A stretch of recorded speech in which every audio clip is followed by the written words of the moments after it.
Y ahora el otro tema, ¿cómo haces pipi y popis en una montaña? A ver, de nuevo, las mujeres siempre en este tipo de actividades la tenemos más difícil. Claro. El hombre, pues, Ajá. estamos todos en la cuerda, dice un momento, tengo que hacer pipi, no nos podemos encordar. No, Es pues. que todos estamos ahí, bueno, esperando para que tu compañero fácil. Ajá. Ok. Una mujer, aprender a hacer lo mismo de pie.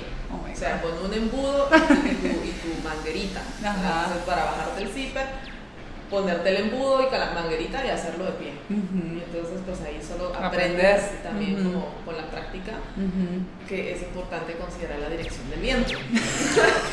Eso, la Buen práctica. punto. Sí. Si no te regresa un